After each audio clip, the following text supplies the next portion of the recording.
Hello and welcome to episode number 130 of the Lines Podcast. My name is Matt Brown, joined each and every week by Colson and Brad Allen, where we run down every single game in the NFL. Hopefully give you guys some insight into how you can make some money in all of this. If you want to follow Brett at Brett Colson, if you want to follow Brad at Brad Allen NFL, if you want to follow me at Matt Brown M2. And of course, we have a YouTube channel as well. So be sure and click that YouTube button off of thelines.com. It'll take you right to the channel and subscribe and do all of that. Everything we do is free. So be sure and take advantage of all the content that we've got going on everywhere. Guys, real quick, we had no Thursday night football. We did have Tuesday night football. We had some interesting games from this past week. I can only assume our biggest shock of the week is the fact that the Chiefs lost outright. I can only assume if we're going to take one thing away where we were like, wow, that is the one thing I did not see coming to fruition.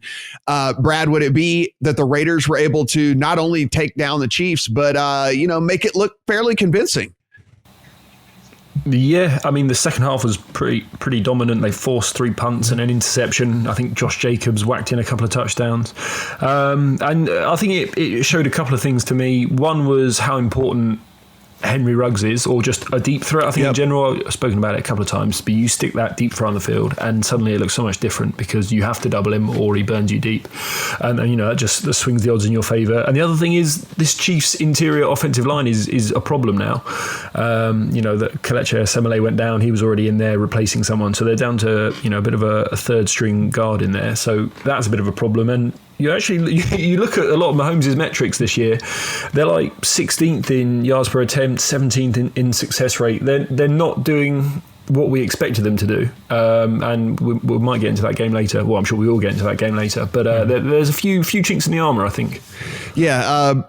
Brett, I know that you don't really want to talk about it, but I think one of the other results that was fairly shocking was the Bills this past week. And what did you take from that game, if any? Because I went back and rewatched it, and I watched it basically live anyway, and then I had the box score, and then I rewatched the game as it was. And I actually am not as high. I'm not as much on downgrading the Bills, I think, as I was live, because you're talking about 4 different scores for that Titans team that came 30 yards or less, as 3 of them coming 16 yards or less in that game. I mean, we're talking about like aberrations as opposed to like things I think that we can tangibly pull away.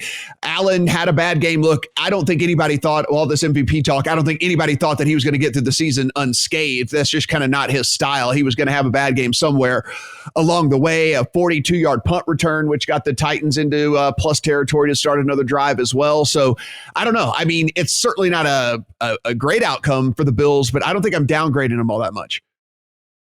No, I'm not either. You also have to consider they had 4 key pieces on that defense out. And that's, Trey White and Matt Milano. These are very good football players. You take them out of the rotation. And yeah, the Titans kind of had their way with the Bills on offense. And yeah, a lot of short fields. Allen didn't play well.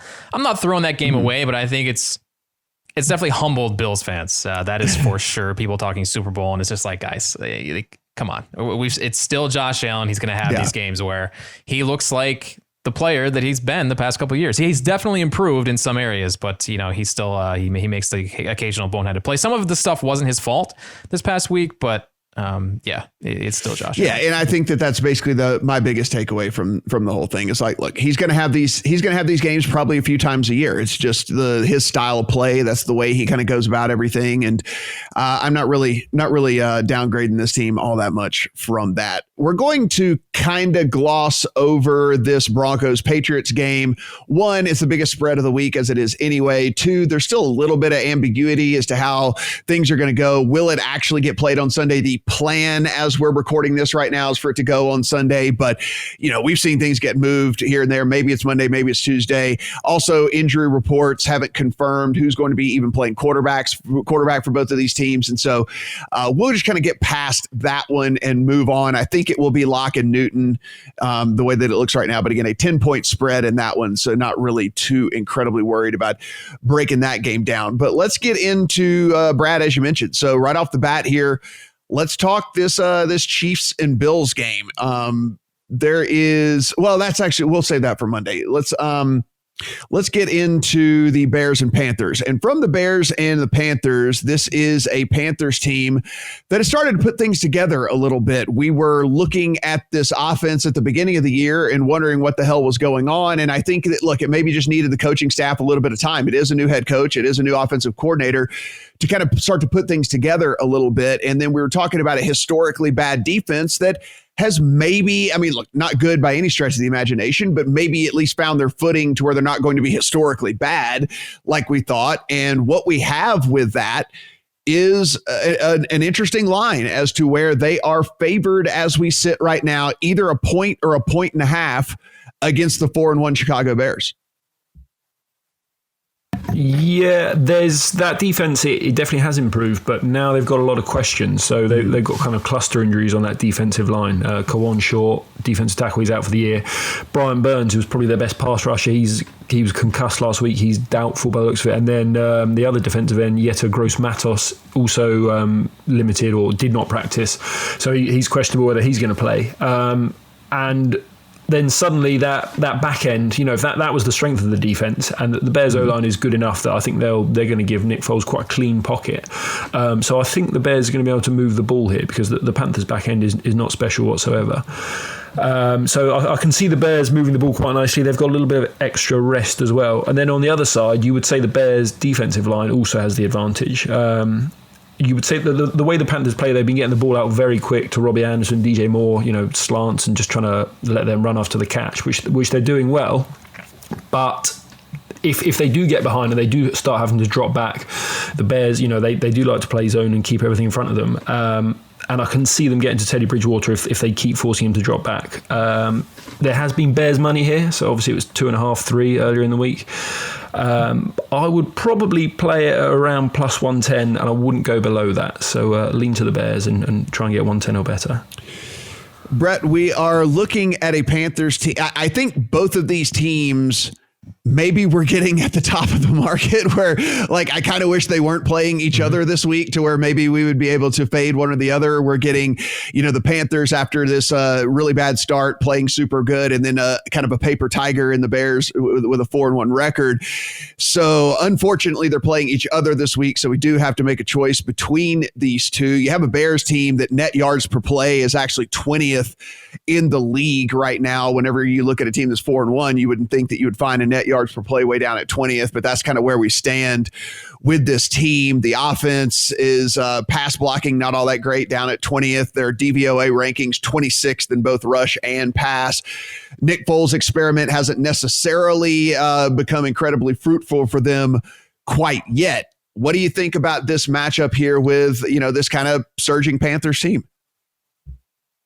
Yeah, the Bears aren't very good, but I'm following Brad here. I think the Bears are going to win again and be the worst 5-1 football team we have ever seen. I think these injuries for Carolina are huge. Kawan Short, like Brad said, the second straight year he's been out for the season with a shoulder injury. We saw what happened to this defense last year after he went down. Easily the worst run defense in the NFL in 2019, and that's currently where they sit in 2020 as well. So I think the Bears will be able to move up front on the ground. So yeah, that's a big one. And they like Brad said, Brian Burns was limited all week. Looks like he will be in the game though. He got a full practice in on Friday, but I still think the Bears are going to have their way with Carolina in the trenches this week. I like them as a dog and on the money line. I think this will probably close as a pick. So if you like the Bears at +1 is where they sit right now, I would advise grabbing them if you haven't already. Not a big move, obviously, off a pick, but I think there's still value here as of Friday. You have value on. Yeah, I mean, for me, I thought I would be on the Panthers here, but with all this injury news, now Curtis Samuel is questionable for this game. Dante Jackson is questionable as well. So just a lot of uncertainty there on the Panthers side of things, is on that defensive side especially, that I'm worried about. So for me, probably going to be a pass, or, I've heard some people talk about playing the Bears in a teaser leg, getting it up to 7.5 on the Bears. I don't think that that's the worst play in the world. I think if anything, I was a little bit maybe drawn to the under in this game, just with the Bears' futility on offense as it is anyway. And then I think that this defense is going to be able to maybe kind of with the step up in quality here for this Panthers team, maybe bring them back down to earth just a tad. So I at least was looking at the under, but not a play that's in my account as we sit. So you guys are on the Bears. I think it's going to be a pass for me. The Lions are on the road at Jacksonville. Right now, Lions sitting as either 3.5 or 3-point favorites, a total of 54.5. Brett, this is a team you and I have spoken about several times here. We were high on the Lions coming into the season. They have done nothing to make us think that we were right about what we were doing. They sit at 1-3 right now. They are 27th in the league in net yards per play. They have not, we were kind of high on this offense. Understandably, they were without Galladay there for a while, but still way down towards the bottom. The only good thing, I guess, is they're playing a team that's 28th in net yards per play in the Jaguars. So what do we think about this one? Yeah, I'm looking at this injury report for the Jaguars. Looks like some of the injuries on the defensive side are, these players are trending toward playing, but then on offense, the Jags, DJ Chark, Laviska Shenault, questionable. I question whether the Jags can keep pace with Matthew Stafford in this Lions offense. A lot of weapons here. They're healthy, coming off the bye. And I think that Jaguars week 1 victory over Indy is still baked into this number a little bit, but Jacksonville over the past 3 weeks has looked every bit of the disaster we expected them to be coming into the season. So yeah, like the Lions have bitten me early on, and maybe I do need to adjust my position on them. But my preseason read on Detroit was that this team would be much better than last season. And now that Kenny Galladay is back and they've gotten into the softer part of their schedule, I think this team is going to go on a nice little run, and I think it starts here with the Jaguars. I like the Lions quite a bit. Yeah, I actually just took the Lions -3. I had to pay the juice at 120 to get it off of the hook. Brad, this is a Lions offense that actually, when you look at PFF's grades, their run blocking unit, their pass blocking unit is actually up towards the top of the league in the NFL. Then you look at the pass rush of the Jaguars, which is non-existent, towards the bottom of the league. And so I think this might be a get right spot for this Lions team. I don't like the defense, obviously. I don't think anybody here can like this defense, but in this day and age, I'm almost leaning offense over defense if it is two bad teams playing. Like I'll take the better offense, then I'll take kind of the bad defense in a situation like this. I think that we could see a turnover or two from the Jags. How do you see this Lions Jags game going, sitting at 3.5 with a 54.5 total? Yeah, I hate this game. Nothing stood out to me at all. I think DJ Chark is key. Mm-hmm. Like if he doesn't go, we saw them that Thursday night against Miami where but Miami and the Detroit, they play a similar style of man defense, born out of the Patriot scheme, and they shut them down completely, especially if Shenault doesn't play as well, because after Chark, it's kind of slot receivers who, they're relatively easy to shut down. So if Chark doesn't go and it's still 3, I think there's probably a shade of value on the Lions, but as I say, I didn't like this game at all. Yeah, this was so 2 DNPs on Wednesday and Thursday for Chark, and then on Friday, the beat reporter put very limited. So sometimes that means he was just basically stretching on the sideline or something like that. So doesn't look great, even if he decides to try to give it a go. Probably a high likelihood of re-aggravation or not being able to actually live up to expectation in that one. So yeah, I'm on the Lions here with you, Brett, and I think this is a get right spot for this team. So I'm going to have this in the account. Actually, I already have this in the account and feel pretty good about it. Probably be a contest play for me as well. Falcons and the Vikings. This is an interesting game because it was pulled off the board for a hot minute. There were some potential COVID issues with the Falcons. It immediately got put back up because they found out that it was only a staff member and didn't have to worry about that. So it did come back up. It came back up at the same number that it went down at, which was Minnesota as a 4-point favorite. Now there is a 4.5 at BetMGM. So a little bit of money coming in on the Vikings over there, but 4.5. Brad, how do we see this playing out? Of course, Atlanta, first game with Dan Quinn being fired. Yeah, I like the Vikings. We spoke a little bit last week how we knew the market liked them. There was money for them again for the 3rd week in a row. Moved them off. They were 7 a week and then 6.5 by game day. And that was a tough spot for them in the night game on the West Coast, and they should have won that game. what they've turned around, it looks like Zimmer's finally got his hands on the defense. Whereas 6 weeks into the season now, and he seems to be, obviously, he's a defensive mastermind. He had 3 rookies at corner, and he seems to be moulding them into what he wants now. They played last week 40% cover 2 over the last 2 weeks. This was an article on The Athletic, and it's working essentially. Basically, the cover 2, obviously you stick your corners just down in those flat zones, and then it just puts more onus on the safeties to cover more of the field. And if you look at the Vikings defense, they've got those Harrison Smith and Anthony Harris as the safeties. They're kind of the veterans, the best players on the team, and the scheme just playing cover 2, it puts more onus on them to cover the field. So that's been working for them. And then offensively, they've been pretty good.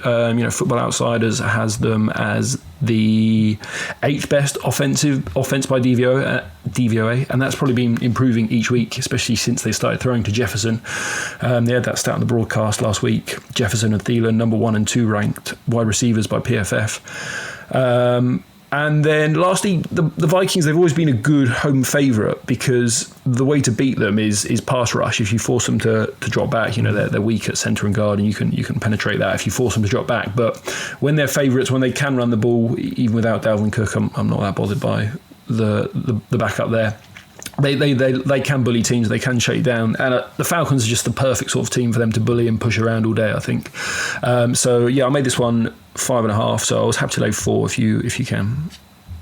Yeah, I actually kind of thought this one would be closer to 6 myself. And so at 4, it was a buy for me. Brett, Dalvin Cook out for this, but of course the Vikings have Alexander Mattison, who arguably might be the best backup in the league when it comes to running backs. It's basically no downgrade, in my opinion, at all from Cook to Mattison. Wow. Downgrade. Really no downgrade at all. On the playmaker side for Atlanta, we should mention 2 did not practices in a row for Julio Jones on Wednesday and Thursday. We know what this kind of means, Brett. We've seen this pattern with Julio before, right? When he kind of gets these hamstring injuries. We saw 2 weeks ago, he tried to give it a go, wasn't able to finish out the game, then did not play last week. It's a very dicey situation for him if he even decides to go this week, on top of all the other injuries that this Falcons team is dealing with. And of course, adjusting to their head coach being fired. Yeah, and I don't know what to do with this game. Like, these are 2 of the more Jekyll and Hyde teams of the 2020 season so far. Week to week, I just don't know what to expect from either of them. And now, you throw Raheem Morris into the mix coaching Atlanta. I'm not going to pretend like I know what to expect from the Falcons in this game. I kind of threw this one away. Like, initially, I was with you guys. I thought this line would be higher, but I honestly have no idea. I'm definitely saying. Yeah, I had the Vikings in the account. The other thing I'll be looking at, and it is not on the board at DraftKings or any of the books right now, rightfully so, because they don't know what's going on with this Julio Jones situation. But if Julio were to play, like actually say he was going to suit up, I would be on over Calvin Ridley props because they are going to be lower than they should be. And I feel like even if Julio Jones is active, there's a very, very good chance that he is either more of a decoy or not going to be able to finish out the game. I mean, 2 did not practices on Wednesday, Thursday, and then a very limited practice on Friday kind of tells the story there. So even if he tries to gut it out, I think this ends up being a situation where Calvin Ridley is actually the alpha in that offense. Again, not on the board right now at DraftKings or any of the other places, but if you get the news that Julio is going to try to give it a go, I'd go in and see what they have those Calvin Ridley props listed at and try to hit the overs on those because he is going to be a much more prominent part of the offense, and the numbers are going to be way lower than they should be on that. So just something to do as you're prepping for your games there. Texans and the Titans. This is one of the more interesting lines of the week, fellas. We are sitting right now. The Titans, 3.5 point favorites. 53.5 is the total. There is a 53 out there if you did want it. This thing kind of opened at 3.5, Brad. It has been sitting 3.5. Where are we on this Tennessee and Houston game? Yeah, I'm surprised it sat there all week, to be honest. I think the Texans are a nice player, backed plus 3.5. I also backed some over 53.5. So to start with, I like what the new coaching staff did there last week in Houston. They had 8.5 yards per play against Jacksonville, who, obviously that defense is a sieve, but it's impressive. And what they did, it was a season high in play action rate, 29%, and season high in air yards per attempt, 11.1. So they basically doubled the play action rate and started Deshaun Watson throwing deep. And who knew that would be an effective way to use Deshaun Watson and those weapons? Apparently not Bill O'Brien, right. But it worked. I guess we get more of the same because, the first 4 weeks of the year, obviously they had a tough schedule, but everyone's going, they've got good weapons, Fuller, Cooks, Randall Cobb. They've got Deshaun Jackson. The O-line's playing fine. Why are they not winning? And, maybe it was just bad coaching. And I'm a buyer of this team. Tennessee, I think they're in a bad spot, really. Obviously they played Tuesday night. They haven't practiced. That didn't seem to affect them in the game, but they're going to have 2 days less rest. They seem to think that was their kind of big battle. They were talking afterwards, oh, you wrote us off, how dare you, don't put us in a corner. You put yourselves in a corner, lads. But basically it seemed like that was their big proving point. And I can easily see, on a short week that they're a little bit flat here, that, definitely a 2-day rest disadvantage is important. If we give them, say, 1 for home field advantage, we've got to say the Titans are very clearly a better team here, and that's not really the case if you look at anything like DVOA or anything like that. And then the over, it's similar to what we're saying. Houston, I think, are more effective, and the Titans have been very impressive on offense all year. I've got them second in early down success rate, 57%, which is obviously very good. So I can see both teams moving the ball, and I took Houston as well. I'm with you on this. This is either a good thing or a bad thing. We're all going to win money or all going to lose money this week, apparently. Brett, I saw you kind of nodding as well. I'm a buyer on the Texans team as well. I think the use of play action, especially over 25% more than they've used it in the first 4 games of the year, was big for them last week. And again, as Brad alluded to, taking advantage of these speed guys, which is kind of, look, if that's all you've got, then you need to at least take advantage of what you've got, right? And that's kind of what you have in Cooks and Fuller. So finally being able to kind of get that done and take advantage of that. And then you look really kind of deeper into this Titans team, they don't really jump off the page to you in any specific aspect. I mean, you look and you're like, okay, you like what Derrick Henry does because he somehow just seemingly is able to kind of get his every week, although he didn't this past week against the Bills. But I can't find any real huge advantage that I have for this Titans team over this Texans team, despite the fact that the Texans have the bad record. So, I'm a buyer on the Texans as well, and I'll take the 3 and a hook. Yeah, I'm with you guys. The Texans are my favorite play of the week. Plus 3.5. I think a lot of people are going to look at this, at these two teams and their records, and ask why this is only 3.5. Like, the Titans are 4-0. They're coming off that decisive win against the Bills in primetime. Certainly their most impressive win of the season, but that was against a Bills team, like I said earlier, with 4 key players out on defense. I'm not throwing that win away for the Titans, but I'm cautious in giving them too much credit, especially after the way they struggled through their first 3 wins of the season. Look, Tennessee leads the NFL in turnover margin right now at +8. I think they're due for some regression there. They're second in the league in red zone touchdown percentage at 82%. I think regression's coming there. Plus, coming off the short week against a team that's arguably the healthiest in the NFL right now in the Houston Texans. So I love the number with the hook. I like a money line bet for Houston as well. There's been a lot of talk about Deshaun Watson and how he's looked this year, but this guy's quietly 3rd in the NFL in passing yards per attempt, behind only Jared Goff and Aaron Rodgers. Where they struggled is in the red zone this season. They were top 10 in the league last year. They're 23rd or 24th this year. Surely the loss of Hopkins can be attributed for some of that, but I do think this Texans team is better than their record shows, especially with O'Brien now gone. I think they get a win here against an underprepared Titan squad.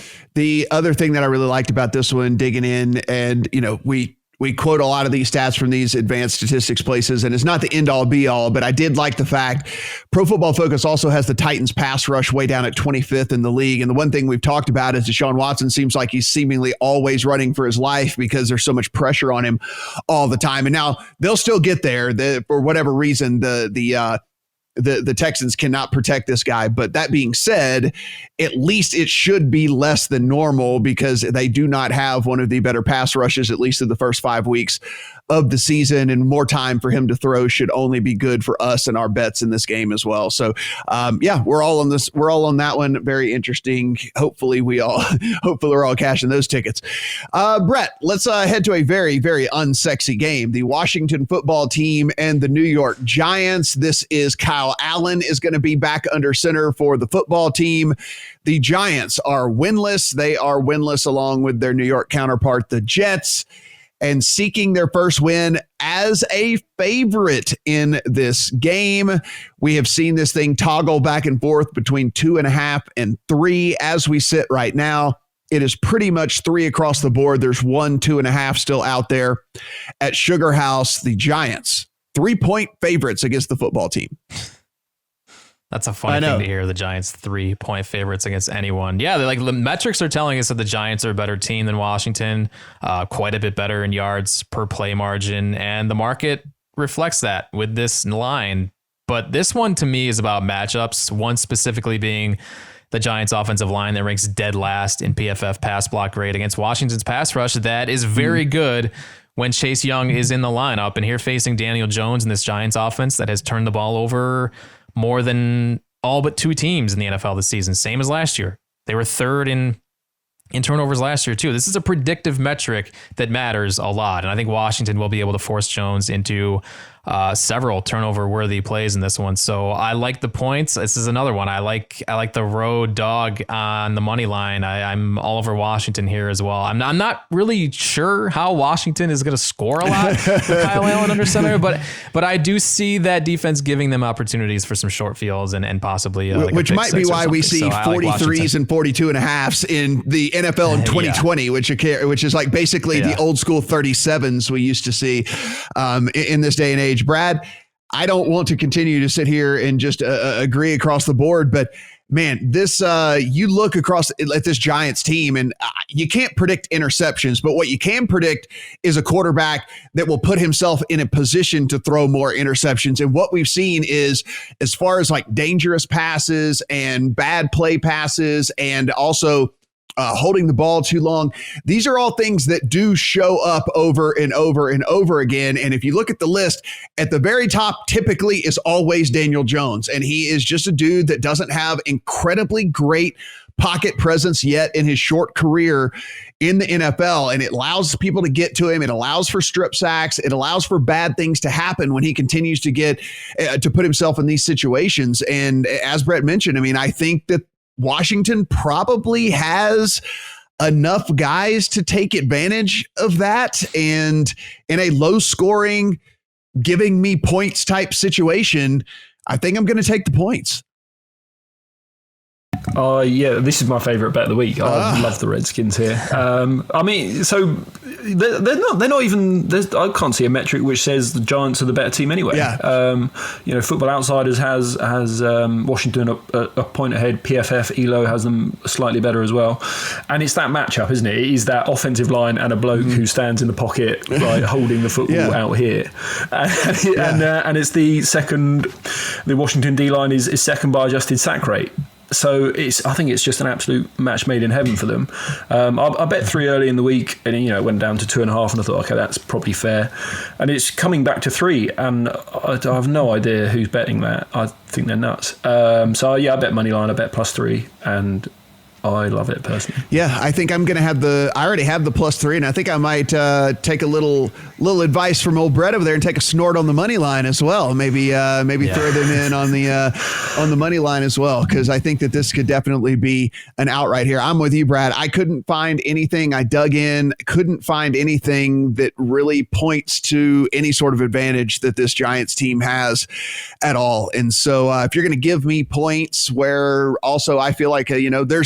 minimum turnover. There's a minimum 1 turnover coming in this game with a max of about 3 coming in this game for the Giants. And so give me that all day long. I'll take it, and I'll take the points. All right. So Brad, let's get to this one. And this is going to be one of the more interesting games of the week. The Browns and the Steelers, the surging Browns against a Steelers team that has yet to really put a complete game together. It seems like they either have an awesome defensive game or an awesome offensive game, but have yet to really put both together so far. That being said, they do sit 4-0. They did cover for everyone last week, including myself, who bet them in that game. So I can't complain too incredibly much. But one of the other interesting factors heading into this one, now, while they are all expected to play, Baker Mayfield showed up on the injury report with a ribs injury. Odell Beckham got sent home from the practice yesterday with an illness. Comes out he did not have COVID, but it's still some sort of illness that made him at least have to leave the facility. That's 2 pretty main components there for this Cleveland team. And then the other side of the ball is just the pass rush coming at Ben Roethlisberger from the Browns to the Steelers. So interesting. 3.5 and 4 is basically where we're sitting right now in favor of Pittsburgh. 50.5 on the total. Yeah, I've been back and forward on this one all week because it's a fascinating game, isn't it? So last week watching that Eagles game with the Steelers, I chatting to someone, I said, this Steelers back end, the secondary is awful. As soon as they can play anyone that blocks, then back the other team basically, and the Browns can block, but I don't like Baker back there, to be honest, especially with broken ribs. So PFF already hate the way he's playing. They've got him 30th ranked QB in there, just ahead of Tyrod Taylor, who didn't last, and Mitch Trubisky. So he's not playing well. I heard Greg Cosell chatting this week. He's saying Baker's playing fast. He's throwing turnover. Like, he looks panicked in the pocket. And this is against the Colts at home with a lead. So now you're going up against the best pass rush in the NFL. You're probably going to be behind at some point because, the Steelers are going to move the ball. You're missing your best guard. And here, Baker's passer rating under pressure just plummets. It's 30, a PFF grade of 30, which is way, way, way below average. That's about as bad as you get. And with broken ribs as well, he's going to be in pain. I'm sure they're going to shoot him full of Toradol and all sorts, but I just don't want to be. I don't want to be on that side. On the other side of it, the Steelers, I also think they're going to have trouble up front because David DeCastro, he looks like he's not going to play. And they're probably going to have trouble blocking the Browns front as well. But what they have been doing this year, the Steelers, it's no longer the chuck it downfield. It's a lot of dink and dunk. It's got one of the lowest ADOTs in the league. And they've got the weapons to really take advantage of that Cleveland defensive secondary. No Greedy Williams again. So it's Denzel Ward or bust. There's not much behind them. I think they're 17th in Football Outsiders past DVOA. So I think the Steelers will be able to move the ball. At 4, we've probably missed the boat a bit. My favourite bet now would be over 51, I think, because we've got a couple of pass funnel defences, which I like. I don't think either team's going to run the ball that effectively because of those fronts, as we've talked about, and then the bad offensive lines. So they're both going to have to pass a lot, and there is definite weakness in both secondaries. So I think over 51 is probably the way to go. Brett, this is, here's the other thing about this is when you look into the stats here and turnover worthy plays, according to Pro Football Focus, Baker Mayfield is 4 times as high as far as that goes as Ben Roethlisberger has been this year. Baker's gotten by so far, and that's fine. But you have to think that if you're showing up on the injury report with rib injury and with ribs, that if anything, that would make you maybe get rid of the ball a little too soon, maybe make a little bit poor judgment because you don't want to get hit. You don't want to have these 300-pound dudes fall on top of you when you've got hurt ribs. I think in the back of his mind, it is always going to be there. His passer rating under pressure, according to Pro Football Focus, is 30.9. Ben Roethlisberger's is 92.8 for comparison purposes there. So 3 times as much for Ben Roethlisberger as it is for Baker Mayfield. I think a lot of people are going to be on the Browns this week, and I don't think I'm going to be one of them. No, me either. I'm with you guys. My initial lean was on Pittsburgh. I haven't taken a deep dive into this game yet because the questions on the Browns offense. I didn't want any noise clouding the way I viewed these two teams with the Baker injury and Odell and Landry. But But yeah, the number is super interesting here, north of 3 too. With we've talked about home field not mattering quite as much, and this is basically telling us that Pittsburgh is quite a bit better than the Browns. I don't know if I agree with that, but this matchup with Baker Hurt, I think you're right. I think it's definitely going to be on his mind if he does not want to take a big hit. And here he is, he's got TJ Watt and Bud Dupree in his face all game. It's going to matter. I think I'm probably just going to sit this one out and enjoy watching that Browns offensive line against that Steelers pass rush. I don't imagine this one finding my card, but I do lean Steelers because of the Baker injury. I think it does Steelers matter. number 1 rush defense DVOA, also the number 1 ranked pass rush in the league, according to Pro Football Focus. So if they can stop the run and they are going to make it difficult to pass for Baker Mayfield, I think it could be a long day for this Browns team. One of the ways that I have started to bet a little bit differently, and this just works for me, doesn't mean it's going to work for you, but if you do, I just want to at least kind of pull the curtain back a little bit as far as to how I go about things. So when sometimes these numbers sit in these weird, like a 4, which, again, I hate that it's past the 3, and it's just a little bit sits unwell with me. I have started much more often to do 2-team money line parlays. And so I'll take a team that it's like at a 4, where I hate that it's 4, which I'd much rather it be at a field goal. And so I would pair a Steelers up with another one of those type situations, which gets your bet down to more a little bit 1-to-1, maybe even a little bit of plus money. If you find these numbers that you hate, again, it's worked for me. I'm very selective as to how I do it. I typically have conviction on the team winning. It's just the number that kind of sits weird in my craw. So another way I think that you can go about sometimes betting these games, if you feel a little bit weird with the way things sit. I mean, that Vikings game that we all like, that also sitting at that weird number of 4. If you did 2-team money line parlay those, it takes a 195 favorite and a 200 favorite and makes it a plus 128 bet for you. So just, pulling the curtain back just a tad as to one of the things I've been doing a little bit more of lately that I used to not do in the past, but it's working out so far. So if you think that's something you might want to go about doing. Brett, let's start here with this Ravens and Eagles game. This is now moved to 8 over at DraftKings. It is 7.5 at BetMGM. If you want to go there, 7.5 at PointsBet. It is also 8 over at FanDuel. We're sitting at 47.5 total, with the Ravens heading on the road to this Eagles team that does not look like they're going to get back their pass catchers this week. It might be next week. So what do we think of this Ravens team? I mean, I think a lot of people really maybe unfairly moved them down when they got the very best effort that you could possibly get from the Chiefs. I heard a lot of people who are saying that this is an Eagles or nothing. And I've heard a lot of people even say that they're going to take a little bit on the Eagles money line, which I'm like, you go right ahead. I'll book that bet for you if you want to. I don't know. Yeah, the Eagles, well, that's because, they've been in positive script most of the game and they don't want to put Lamar Jackson at unnecessary risk of injury. But I do think Lamar is playing hurt. And the fact that they didn't run a single design run for him last week is concerning, because that's why this offense was so successful last year. They dropped now from 11th to 17th in offense DVOA after last week. This is an offense that ranked number 1 by a mile last season. And Lamar Jackson's response to the lack of running is, well, we're winning, so it doesn't matter. But it does matter. Like, that's just a results-oriented way of thinking, and bettors can't get caught up in that. So I'm hesitant to lay more than a touchdown with this offense against an average football team, which I think is fair to call the Eagles right now. The concern for the Eagles, of course, is the offensive line against this Ravens blitz. It's why we faded Philly last week, how bad Carson Wentz is against pressure. The Eagles actually did a pretty good job of countering that pressure against Pittsburgh. Wentz was 10 of 14 on third down against the Steelers last week. But it's always a concern with Wentz, with these aggressive defenses who can force him into poor decisions. The Ravens lead the NFL in points per play allowed, and it's not close. This defense is legit. So if you're backing the Eagles here, you're just praying that Wentz doesn't give this one away. I do think, given what we've seen with this Ravens offense so far, that Philly can keep this inside the number.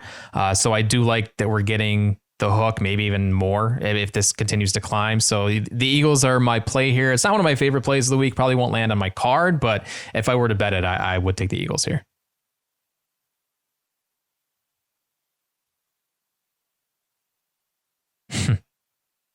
Yeah.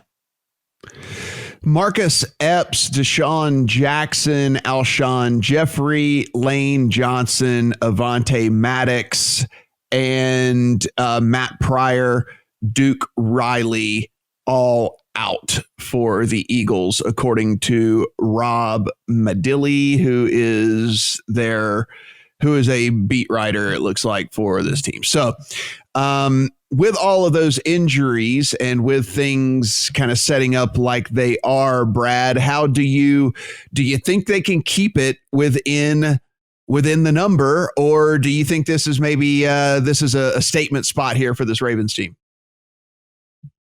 So my initial look was to the Eagles because I'm with Brett that I'm worried about this Ravens offense. If they're not going to call any designed runs, as you said, that's what they do. That's why they were this monster last year. And he's not impressive as a passer. He's below average by the CPOE yards per attempt. PFF passing grade, he's not a good passer of the ball currently.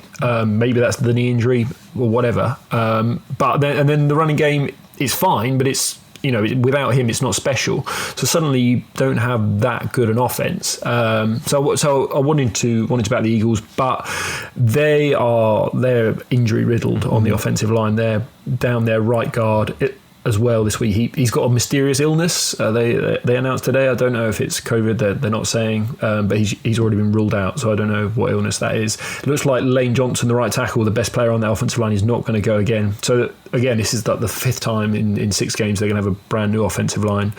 There's one starter from the start of the year still in there. So against this blitz, communication obviously is key on this offensive line. They're going to be sending blitzes from everywhere. I think they had 5 DBs with a sack last week. So I think we're going to see more of that.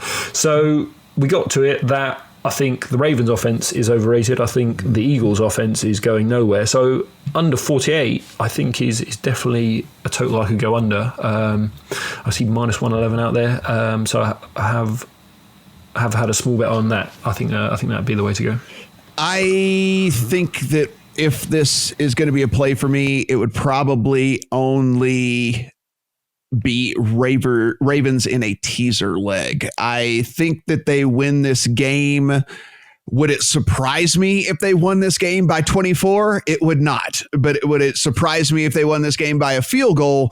That also would not surprise me with kind of how things are going here. So with that amount of uncertainty, it would be kind of Ravens in a teaser leg or nothing for me. But as we sit right now, not a game that has made it into my account, and we'll see if it does, but I can't imagine a lot's going to change between now and then.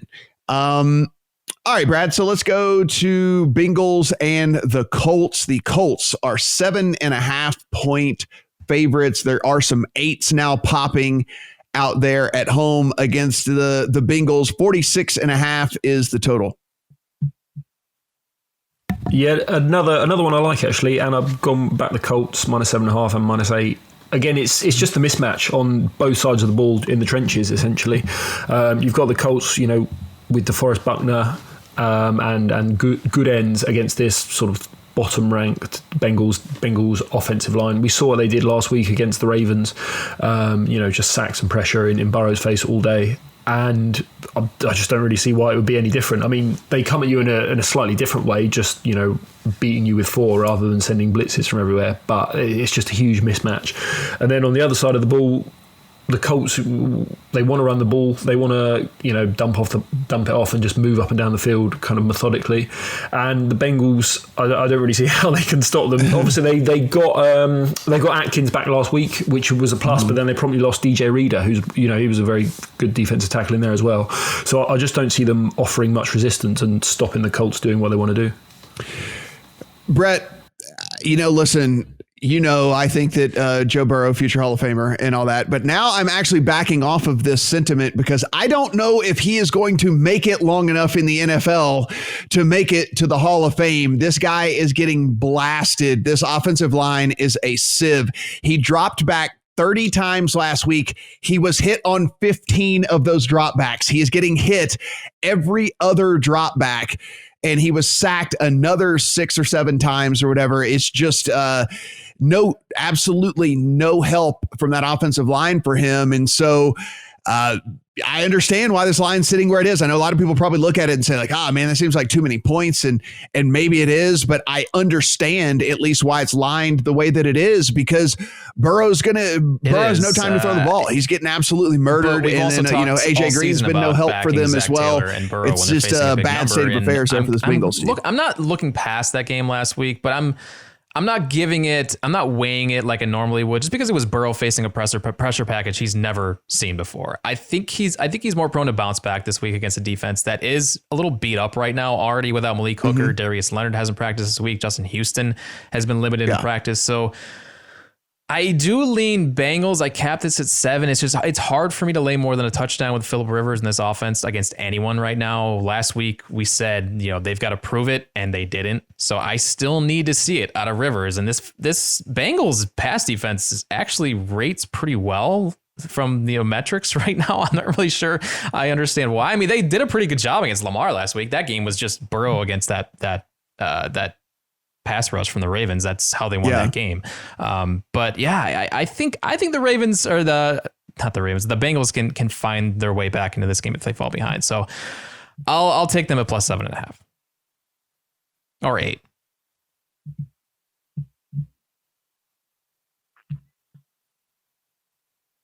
No. All right. This was a quick pass for me. A quick pass for me. So we'll take the 8, Brett. If we're gonna take it, we'll take the 8. Quick pass for me on that one. Just too much uncertainty with those two teams for me to try to get involved and put too much effort into it. Jets and the Dolphins. This is the state of affairs for the Jets. The Dolphins are now 10-point favorites at multiple books. You can still find 9.5s out there, but 10-point favorites at multiple different shops out there if you want to bet the Dolphins. Brett, 47 is the total in this one. That actually is where I kind of started my look, was more the under. And I know we don't want to bet unders in the year of our Lord here, 2020 COVID year, but the Jets, tell me how maybe the Dolphins score 48 on their own. I don't know. Tell me how the Jets score 17 points in this game. And then if you can explain that to me, then we'll go from there. Didn't this open like 8.5? What the hell? What? I think the books are so confused about what to do with the Jets right now because you look at them, they're facing Miami here, a team that, it's Miami, but Miami is like sneaky, kind of like a fringy playoff team right now. And they opened them short of 10 against the worst team in the NFL and like not even close. Like the Jets metrically are horrifyingly bad. So, I think maybe, people missed their window to get Miami at a really good price. It's now at 10 and will probably climb, but even still, this line should be double digits. I don't understand what the books are just so confused about what to do with the Jets right now. Brad, I will back bad teams. I have now sworn off backing pathetic teams for the rest of 2020. And that's basically what this Jets team is. So I would not back the Jets at it'd take a number up to like 17 before I'd even consider backing the Jets here. So 10, even that is not enough for me. What did you think about my total look? And then what do you see about this from a side aspect? I would lean to the under. What's interesting particularly is Miami, they play very differently depending on whether they're ahead or behind. And as soon as they get a good lead, they will just sit on the ball, they will milk the clock, and they will go very, very slowly. Which is, that's we think they're going to they're going to put up 30 or something, and then just kill the game, which they did against the Jags on that Thursday night game. And I could see a very similar game script to that. So that would be the way I would lean there. I haven't bet it. Would also lean to the Dolphins as well. I think the Dolphins might be good. I think they might be a legitimately good team here. So I've got them third in early down success rate, non-garbage time. Ahead of Seattle, ahead of Dallas, ahead of Las Vegas, ahead of Buffalo. So, that's a good offense. They're moving the ball consistently, nice, and it's not just consistent. It is, they can be explosive with Parker as well. And the Jets, they keep getting these great spots, like Thursday Night Football against the backup quarterback in the Denver Broncos, like the third backup, no players left, everyone's injured, and they lose by 10 or something. Like the 49ers with no players, they lose by 30. It's like they're awful. That you couldn't back them. You'd be nuts to back them. So at 10 though, I'll probably can't go Miami. Right. It's just a huge number to lay. Would lean Miami, would lean under, but at the current numbers, probably just not on my card. Brad, this is one of the more interesting games of the week. This is Green Bay, one of the hottest teams in all of the NFL, coming off of a bye, going up against Tampa Bay, who probably looked as bad as they could possibly look in their last outing. Packers, 1-point favorites on the road, a total of 55.5 against Tampa Bay. Yeah, another great game, isn't it? Yeah. I'm definitely bought into the Packers. I think they're a legitimate Super Bowl contender. I thought a great comparison was the Falcons in year 2 under Kyle Shanahan. When in 2018, I think it was 2016, when they went nuts, went to the Super Bowl and were scoring 35 every week. An advanced quarterback who learnt the scheme in his second year and just took off, which is possibly what we've got here. Similar scheme, lots of motion, lots of play action. Maybe Rodgers has learnt the scheme and he's playing on time, he's playing rhythm. He's going to have Devontae Adams back here. And I think I'm confident the Packers will put up 35 here. They're on historic pace for points per drive. They're like 0.5 better than anyone ever. They can block the Bucs. They've got the best offensive line in the league. And then the Bucs, Vita Vea is out. We don't know for sure, but I think that's going to be pretty huge for that run defense because they've been best in the league for 2 years now, and he is a key part of that because you've got to double team him every time. And then they're also possibly dealing with an injury to Colton Davis, the cornerback, he's been covering number 1 receivers all year. He's very highly graded. He's a kind of underrated corner, and if you lose him as well, then I just think the Packers are going up and down the field. And obviously the bye, you probably give him an extra point for that. I also think the Bucs are going to move the ball as well. Packers like 31st defense by DVOA. Brady should have his receivers back in full complement here. Godwin, Evans, possibly a bit gimpy on his ankle, but out there and good for jump balls. So I could just see both teams going up and down the field. I would have a slight lean to the over at 55. Is it 55 now? 55 and a half? I would think 57 is probably a fair number, and I would keep an eye on that weather because it was about 11 mile an hour wind. So yeah, we'll bet over 55. I've not done it yet. Brett, this is the something's got to give game. If we look here at the offensive metrics, the number 1 offensive team in the NFL, DVOA, is the Packers. The number 2 overall ranked offense, according to Pro Football Focus, is the Packers. Then we look at the defensive side, DVOA, the number 2 overall defense, DVOA, the Tampa Bay Bucs. The number 2 overall the number 1 overall defense, according to Pro Football Focus, the Tampa Bay Bucs. So we have the consensus best offense against the consensus best defense here. Something's got to give. Who wins out? I would probably lean Bucs. I don't have a whole lot to add here. I thought that was a great breakdown by Brad. But Green Bay, the only unbeaten team against the spread left this season, so you can make the case that they are the most likely due for some regression against the market. They're coming off the bye, but in reality, not a whole lot more prep time than the Bucs, who just played on Thursday Night Football. Look ahead was Bucs minus 2.5. That line was probably inflated some, but yeah, I still do think they've earned the right to be a favorite at home when they have their offensive weapons in the lineup, and it appears they will be at full strength on offense. But like Brad said, now you've got some issues on defense where they have been so good this year. So this game leaves me confused. I don't really have a lean, but I would go Bucs just winning this game outright. Yeah, so before this free fell and the Bucs were at 2.5, I put them into a teaser leg. So I got the Bucs up to 8.5 at home on this one. And that was the only way I was willing to play this. I cannot wait to watch this game. I think this is going to tell us a ton about both of these teams. And so I am super excited for all of that. But the only way I was going to play this one was in a teaser. Getting the Bucs at home up over 8 was really something I was excited about whenever I got it. And then, of course, seeing that number plummet makes me feel even better about that. So Bucs in a teaser leg. It's still sitting at 1. If you're the type of person that does run the 6.5 point teasers, I typically don't, but you could get it up over a touchdown if you wanted to go that direction. I think it's going to be a pretty close game. Rams and the Niners. Brad, let's start with you on this one. The Rams only a 3-point favorite against this 49ers team. Now they are getting a little bit healthier, but the Rams have looked great. 49ers have not, and they are only 3-point favorites here. You say only 3-point favorites, which is, before the season, you would have gone Rams are 3-point favorites at San Francisco. That's nuts. I am involved on the over here. I took over 52 and over 51.5. So obviously we know, I'm pretty confident that the Rams can move the ball here. This is the second offense by DVOA. They're top 5 by success rate. And they're still, the Niners are obviously very, very banged up. I also think the Niners can move the ball because I think you're going to see a lot of Aaron Donald in the run game get abused. I think PFF were talking about this week that he's going to be penetrating up the field and you're going to see a lot of guards just like pulling across, trapping him out of the game, and Mostert in the hole gone. I also think Shanahan can abuse these linebackers. This is probably the weak point of the Los Angeles defense. I think you're going to see lots of Kittle, lots of Mostert, lots of Debo going across the middle and just abusing those linebackers.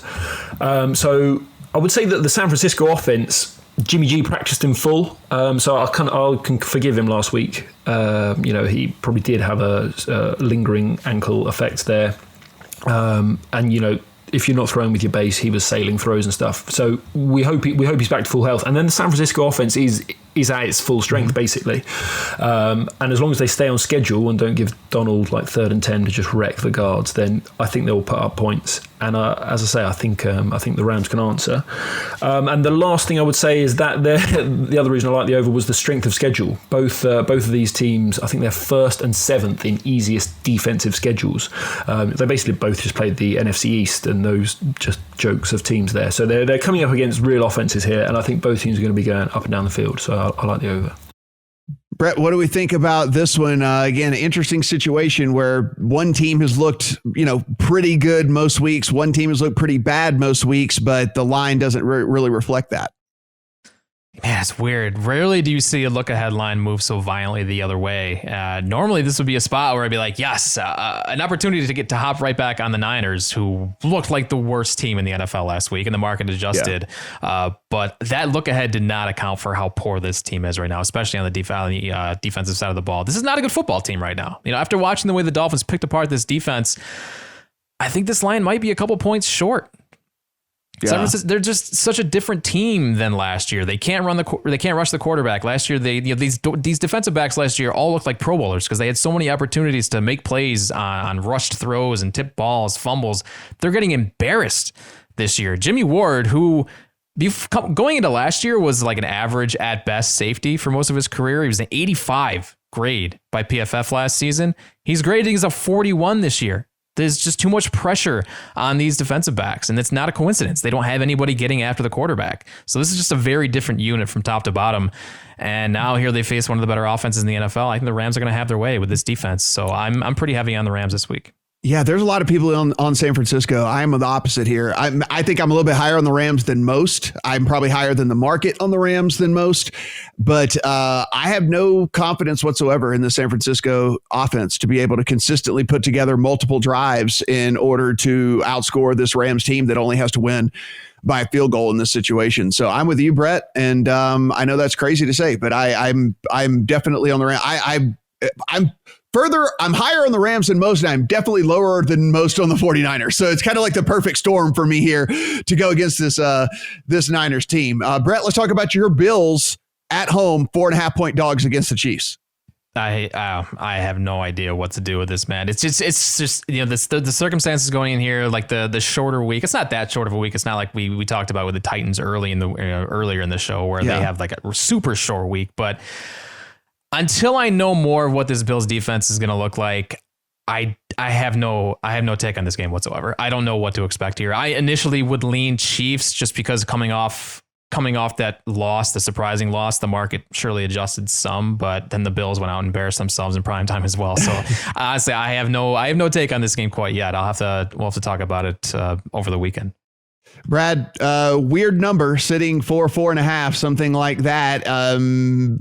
Two teams that up until a week ago, everybody thought were, Super Bowl contenders. Now we have people questioning whether they're even going to make how they're going to pull out of all this. What do we make of this game and what do we make of this number? I took the 4.5 of the Bills, did that about an hour ago, just before we jumped on. There was the practice report out today. Milano, Trey White, the corner, and John Brown all practiced, all basically in full, no red jerseys, which is what prompted me to make the bet. So I can forgive the Bills that Tuesday night performance. I mean, I think they flew out on Sunday. They only knew they were playing that game on Sunday. There was a chance they would just go straight to Thursday night football. So there was issues in preparation there. They were hamstrung by injuries, as we said. Those three players were out. Levi Wallace, the other corner, was out, and they still actually on the field they matched Tennessee for success rate. Both had 52% success rate. So you've got a situation where they had terrible injury luck, or just terrible injury situation, terrible preparation, and then they've lost by 30, and they didn't really deserve to lose by 30. The other thing Tennessee were doing, they suddenly played a lot of zone on Josh Allen, who all year long he'd been seeing a lot of man looks, and basically they forced him to sit in the pocket and just progress through the reads, and he didn't look that comfortable doing it. So again, now the Bills can come and counter that back. So I can forgive them that. I think they're still a very, very good team and, a playoff contender and could go deep in the playoffs. And as for the Chiefs, we talked about it earlier, they're 19th in early down success rate in neutral game scripts. Like that's just not the Chiefs at all. And I think the problem is that interior O-line, where they are struggling to block, and the Bills do have the horses on the D-line to get in his face again. So we know the ceiling is high, but they've hit that ceiling once this year for the Chiefs. So I just think 4.5 at home for a Bills team that's going to be fired up and is healthy again, I think is too many. All right, let's close things out, Brad, here with Arizona and Dallas. This is with, of course, the big news being Dak Prescott going down, and they have now turned to the red rifle in Andy Dalton. This is why you signed Andy Dalton in the offseason, is because if something happened to your quarterback, you needed to go to somebody that could get it done. This is still an incredibly weak division, so therefore we know that this division is still up for grabs. If Dallas is able to string together a couple wins here, we are looking at the Cardinals as either 1 point or 1.5 point favorites on the road at the Cowboys, a total of 54.5 or 55. This seems like, to me, weirdly, the wrong team is favored. What say you? Yeah, I would probably have it around pick'em. I think it's a soft landing here for Dalton, isn't it?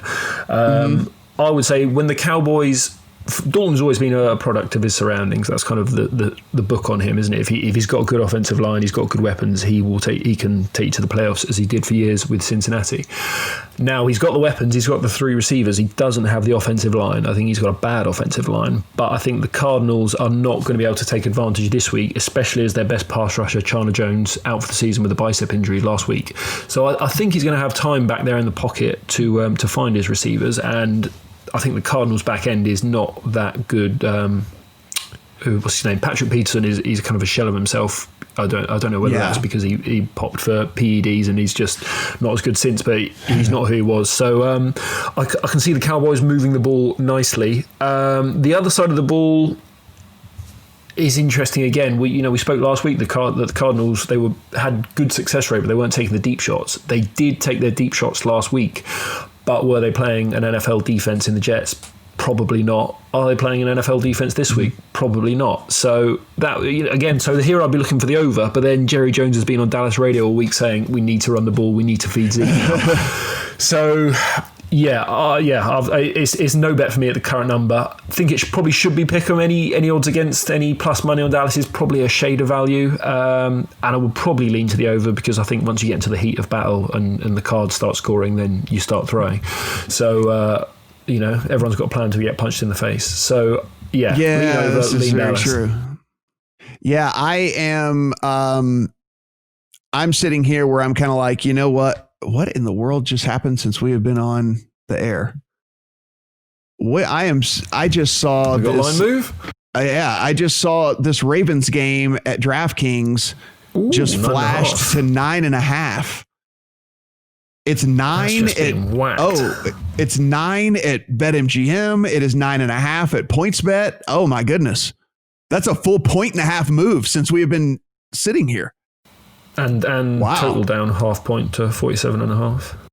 What did we? There must be some news. We will certainly we'll certainly have it over on the lines if whatever the news is that we missed or something. Because I mean, is it just because Deshaun Jackson and Alshon Jeffrey are not going to play like we talked about? I mean, I thought that was kind of a given that they weren't going to play. I don't know. I thought Alshon was out, and I saw Deshaun Jackson might play. No, it's official. No? It's official, is it? Yeah. So the guy put out that he's not going to play, but that's just that is a hell of a move right there. Based off of that. So it said Deshaun had a really good day yesterday, but he's out for a third straight game. Alshon out again. Lane Johnson, Matt Pryor, Duke Riley, Marcus Epps, and Avonte Maddox are all out. Yeah, when it's all written down like that, you think, right, it happened with the Saints, didn't it? Where 2 weeks against the Lions, where they were all sort of questionable. When you go, no Lattimore, no blah blah blah, there's like 6 starters are out, and you read that and go, I need to back the other team. Yeah, you totally get it. Okay, so that's interesting. That is a record for this podcast. It probably will never happen again. A full 1.5 move in the like 10 minutes since we were talking about that game. I would add that that's injuries pretty much all on the offensive side for Philly, and the total is actually not moved that much. I'm seeing under 48 minus 110 currently, so I think that's a good bet. I'm gonna say if we had that lean anyway, that was good. All right, so Cardinals Cowboys, like I said, I feel like this game probably favored on the wrong side here. I think the Cowboys pick them or as a 1 point favorite in this, and so for me, I wouldn't even worry about the point. I'm not gonna lay. I would just take the money line on the Cowboys at even money or a little bit better depending on where you're looking. This Cardinals team, as you mentioned, without Chandler Jones being out there and being able to kind of disrupt, I think that Dalton, this is, like you said, basically the perfect spot for him to get into this offense and really get going with those weapons that he has. I mean, look, we know that they're going to give up points, but if both teams are scoring a bunch, I'll go with the team that has the better offense that I feel like can score more than the other. And I think that's the Cowboys in this situation. So in a coin flip type situation, give me the better offense and the Cowboys, and I'll take that. So Cowboys on the money line for me. I'm not even going to worry about taking that point. So we talked about the best bets, and you said your best bet of the week is going to be the football team, huh? Yeah, Washington football +3, best bet. I like it. Like I said, I know this is, it seems incredibly weird to say with the way that things are kind of playing out and the way that the Browns have looked. I'm pretty bullish on this Steelers team in this matchup with the Browns. I think this is a bad matchup, and with Baker, with the injury situation that he's dealing with, I think it could be a nightmare type day for him if they're able to get home on some of these blitzes. And of course, we know that they're very, very good in coverage as it is anyway. So could be a long day for him. Really, really like that one. And we're going to have to dig in a little bit more into some of these other. We're getting news as we're recording here, so we'll try to keep you updated on all that. But guys, as always, if you want to follow Brad at Brad Allen NFL, you want to follow Brett at Brett Colson, you want to follow me at Matt Brown M2, and of course, head over to the YouTube channel, subscribe over there. Everything is free there as well. For Brett, for Brad, I'm Matt. Talk to you guys next week.